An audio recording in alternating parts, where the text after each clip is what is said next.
ఈరోజు సుల్తానాబాద్ మండల కాంగ్రెస్ పార్టీ అధ్యక్షులు చిల్క సతీష్ గారి యొక్క ఆధ్వర్యంలో సుల్తానాబాద్ పట్టణంలో పెద్ద ఎత్తున శ్రీపాదరావు గారి యొక్క వర్ధంతి మహోత్సవాన్ని ఘనంగా నిర్వహించడం జరిగింది. ఇట్టి కార్యక్రమంలో పాల్గొన్నటువంటి మరి కాంగ్రెస్ పార్టీ యావత్ శ్రేణులకి, కాంగ్రెస్ పార్టీ మాజీ ప్రజాప్రతినిధులకి, కాంగ్రెస్ పార్టీ మరి కౌన్సిలర్లకి, అదేవిధంగా మరి వివిధ హోదాల్లో ఉన్న పాల్గొన్న వాళ్ళందరూ కూడా పేరు పేరున వారికి కృతజ్ఞతలు తెలియజేస్తూ, ఎందుకంటే శ్రీపాదరావు అంటే కాంగ్రెస్ పార్టీ భావజాలాలు కలిగినటువంటి ప్రజాప్రతినిధులు ఖచ్చితంగా ముందు వరుసలో ఉండి శ్రీపాదరావు యొక్క ఆశయాలను ముందుకు తీసుకువెళ్ళడానికి ఒక వారి వారసులుగా, కాంగ్రెస్ పార్టీ వారసులుగా ముందంజలో ఉంటారు.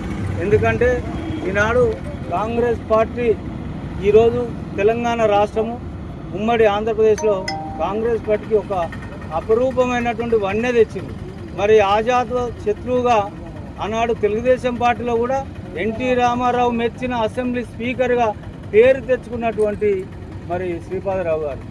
అంతేకాకుండా శ్రీపాదరావు గారి యొక్క ఆశయాలను వాళ్ళు ఎన్నడూ కూడా పేద బలహీన వర్గాల కొరకు, బడుగు వర్గాల కొరకు నిరంతరం ఆలోచన చేసి అనేక సంక్షేమ కార్యక్రమాలు చేపట్టినటువంటి మరి శ్రీపాదరావు గారు, వారి తనయుడు ఈనాడు తెలంగాణ రాష్ట్రంలోనే ఒక ప్రత్యేక గుర్తింపు తెచ్చి ఎంతోమంది నియోజకవర్గంలోనే కాకుండా రాష్ట్రంలో ఐటీ కంపెనీలను, ఇండస్ట్రీలను మెరుగుపరిచి తెలంగాణలో చదువుకున్న, ఇంజనీరింగ్ చేసిన, మరి వివిధ కోర్సులు చేసిన నిరుద్యోగులకు ఉద్యోగ వృత్తి కలిగే విధంగా ప్రయత్నం చేస్తున్నటువంటి శ్రీధర్ బాబు గారికి మనం అందరం కూడా ప్రత్యేకంగా కృతజ్ఞతలు చెప్పాల్సిన అవసరం ఉంది.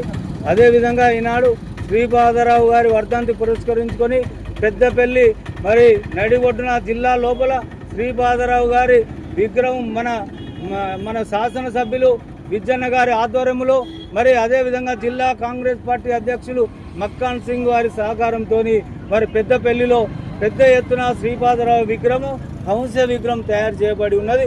అది మరి జయంతి ఉత్సవం వరకు పెద్ద ఎత్తున ఆవిష్కరణ కూడా జరుగుతుందని చెప్పి ఈ సందర్భంగా తెలియజేస్తున్నా.